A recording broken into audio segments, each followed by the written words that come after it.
Salut à tous, je suis ravie de vous retrouver aujourd'hui pour un nouvel update lecture.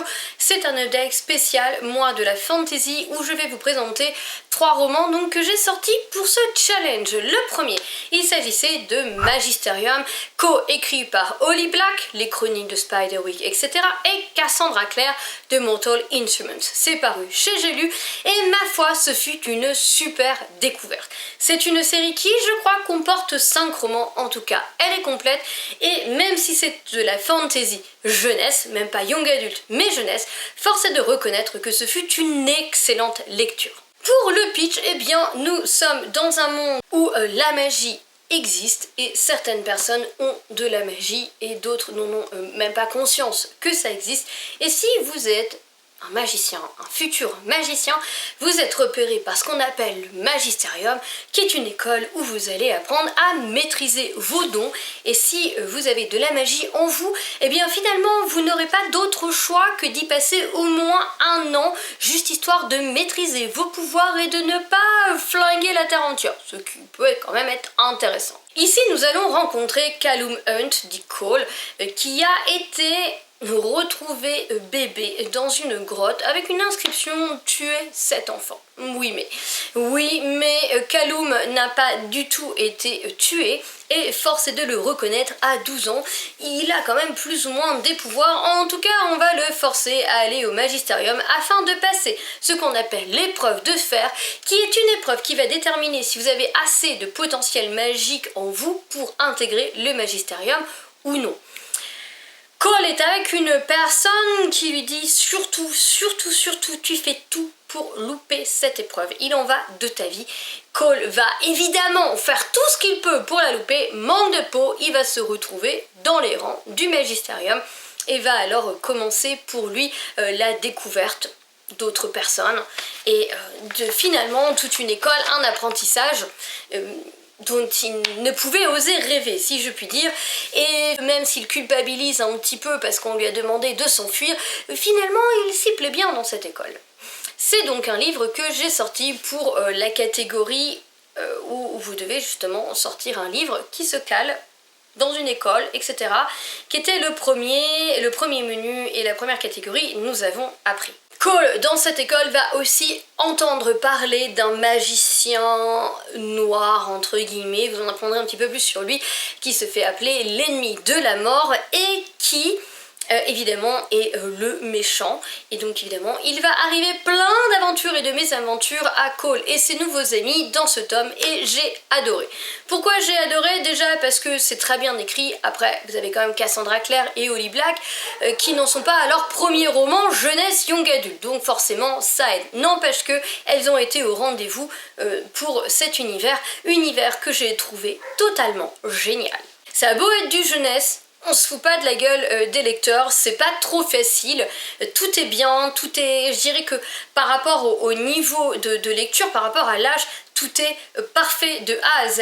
J'ai adoré l'univers, même moi du haut de mes 36 ans bien tassés, j'ai adoré cet univers. Certes, c'est peut-être pas l'univers le plus abouti, le plus compliqué dans le système de magie, n'empêche qu'il fait rêver et c'est tout ce qu'on lui demande. En plus, le Magisterium, l'école, c'est un endroit qui est particulièrement visuel, qui est très mystérieux et qui du coup en devient passionnant parce que Cole va essayer de visiter avec ses amis, etc. On va le suivre et franchement, on se prend au jeu d'en découvrir un petit peu plus sur cet endroit. C'est un livre où il y a 0 longueur, c'est bourré d'action, bourré d'amitié, bourré de magie. Et en plus, les personnages ne rentrent pas bêtement dans les petites cases que l'on peut attendre en jeunesse.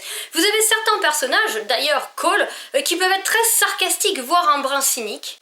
Après, vous avez un autre perso du nom de Jasper qui n'est pas du tout sympa à la base. Vous voyez, c'est un petit peu... vous voyez comment est Drago Malfoy dans Harry Potter. Et il est pas à ce point-là, on va pas exagérer, mais il a un petit peu sa place. N'empêche qu'il y a un moment, il va se comporter en héros. Bref, si vous voulez, vous n'avez pas les cases, vous n'avez pas les codes, vous n'avez pas de manichéisme, et moi personnellement, j'ai adoré ce fait qu'on ose en fait prendre des jeunes lecteurs pour ce qu'ils sont vraiment des gens avec un cerveau. On a l'impression que les deux autrices veulent laisser leur chance à tous les personnages et j'ai envie de vous dire que même le méchant, il a ses raisons en fait de venir comme il est, on vous l'explique, il a ses raisons, alors ça n'excuse en rien son comportement, mais il a ses raisons.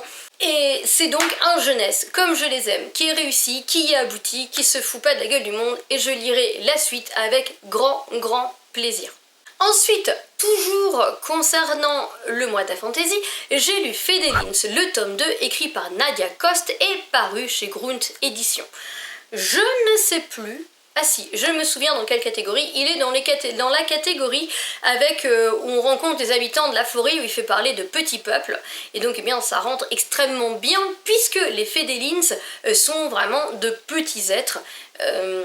On va dire que si vous voyez un moustique par exemple va être de la taille de leur tête ou de leurs mains quoi. Fedelins, j'avais lu le premier tome il y a très longtemps. Et j'avais vraiment, mais vraiment peur de plus rien me souvenir. Alors, j'ai oublié énormément de choses, mais j'avoue qu'au fur et à mesure de ma lecture, c'est revenu, et en tout cas, j'avais les principales informations pour comprendre le récit du tome 2, puisque dans ce tome 2, nous retrouvons Kaïl, notre Fédéline, qui est en fuite avec son ami Gorderive, une sorte de crapaud, entre guillemets, guerrier, crapaud guerrier, et tous les deux étaient en fuite. Je ne me souvenais plus pourquoi, mais c'est un élément qui nous est rappelé au début du tome 2, en tout cas en cours. Donc vraiment, j'ai réussi à remettre les différents éléments en place et à me plonger dans ce récit. J'avais oublié que notre petit Fédéline avait la particularité d'être empathe. Il ne lit pas vraiment dans les pensées, bien qu'au fur et à mesure où il s'entraîne, c'est plus ou moins ça, mais il ressent les émotions. Et notamment, il ressent énormément les émotions de son ami Glark, je crois qu'il s'appelle, qui est un Gorderive. Il ressent énormément ses émotions. Et ça donne une saveur très particulière à l'histoire, puisque c'est Kaïl qui parle, c'est Kaïl le narrateur, et il vous retransmet les émotions du Gorderive comme il les ressent, donc avec des mots, c'est pas vraiment des phrases, mais il ressent les émotions.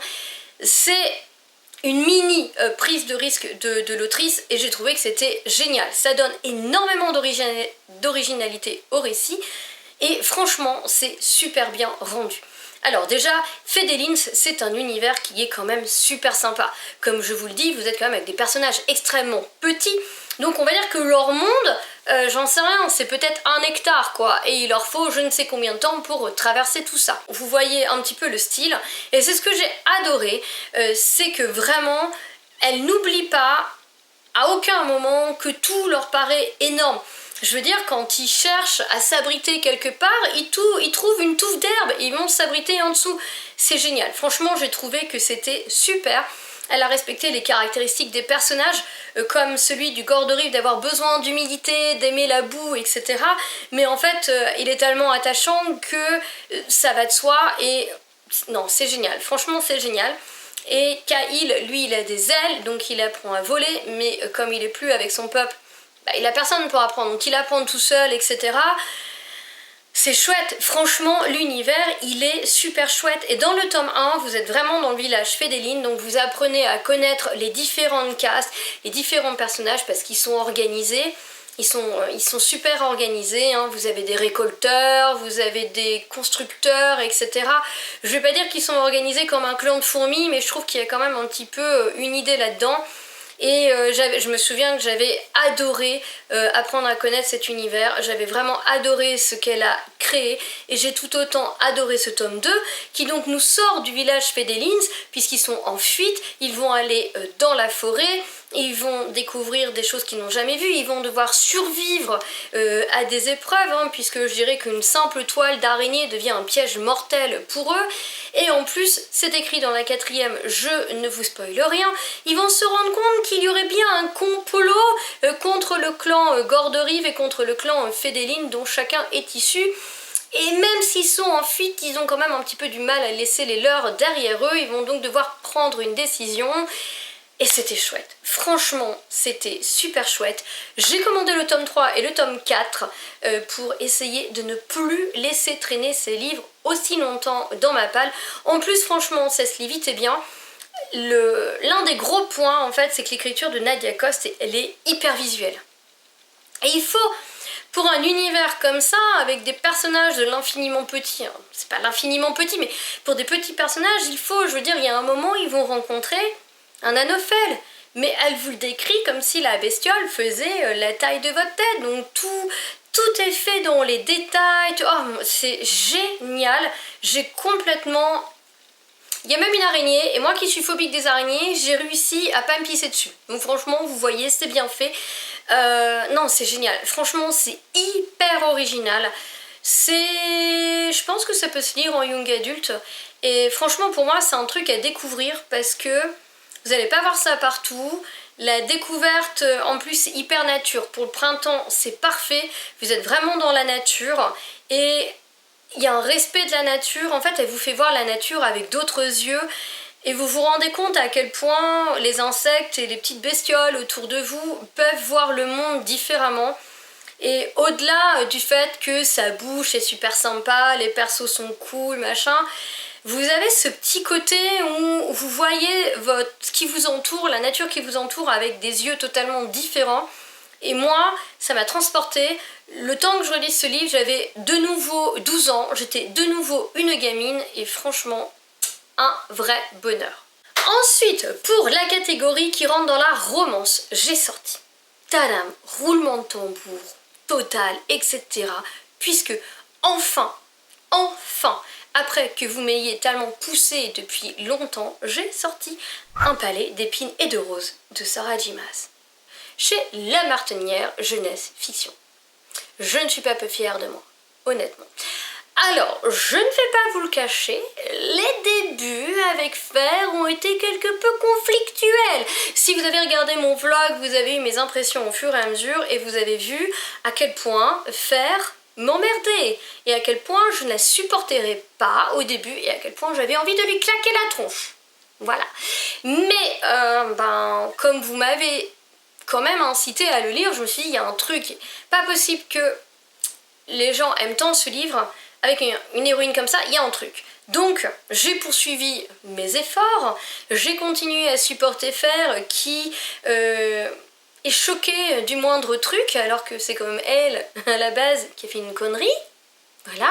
Parce que pour remettre un petit peu l'histoire dans son contexte, si vous ne l'avez pas encore lu, Fer habite dans une Angleterre qui est séparée en deux, mais un peu à la Obélix.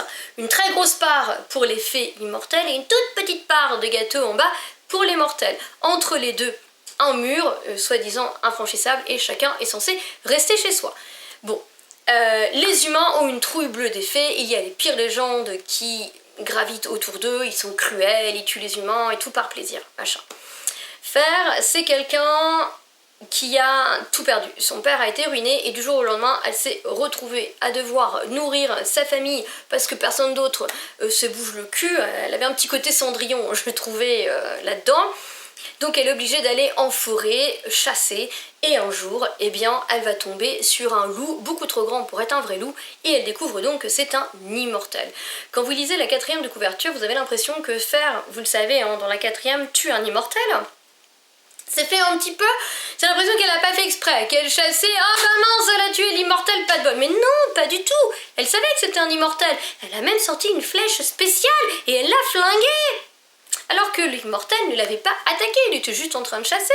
Elle s'est quand même comportée comme la dernière des connasses. Et donc, il y a un autre fée qui arrive et qui lui dit que, eh ben, ma foi, il y a un traité qui fait que c'est une vie contre une vie, donc il peut disposer de sa vie, il pourrait la flinguer tout de suite. Moi, à la place du fée, je me serais pas gênée, mais comme il est trop sympa, il lui dit, écoute, je t'emmène dans mon royaume. Et puis voilà, sauf que quand elle arrive là-bas, elle se croit prisonnière, mais le mec lui dit non, vis ta vie, t'as besoin de quelque chose, tu me demandes. Le mec il a un palais magnifique et tout, et donc en fait elle vit comme une princesse. Et en plus le mec sympa s'occupe de sa famille. Donc je veux dire, il y a un moment tu pourrais être un peu reconnaissante. Elle se comporte comme une connasse, je suis désolée mais pendant 130 pages, elle se comporte comme une véritable connasse. Voilà, le mec il fait une réflexion, elle monte sur ses grands chevaux, elle se vexe de tout, mais franchement insupportable. Et au bout de à peu près 130 pages, il y a une série d'événements qui fait qu'elle commence à comprendre que finalement les fées sont peut-être pas si méchants que ça. Putain, il t'a fait quand même 130 pages hein, pour t'en rendre compte. Il était temps pour moi que ça change, vraiment, parce que je vous dis déjà honnêtement, si vous m'aviez pas poussé à lire le livre, je sais pas si j'aurais continué tellement elle me gonflait. Encore une fois, si vous avez vu le vlog, vous le savez. Mais quand elle a changé, ah mon dieu, l'univers était génial. Là, franchement, une fois que j'ai réussi à l'accepter et à l'apprécier qu'elle ait voulu faire, j'ai pu me concentrer en fait sur l'univers, et l'univers il est extraordinaire. Vous avez différentes cours de fées, ils ont des pouvoirs, oh mon dieu, l'univers, le développement de l'univers est extraordinaire. En plus, non seulement l'univers est extraordinaire, mais la plume est hyper visuelle, et en fait c'est vrai, j'avoue, hein, c'est hyper addictif.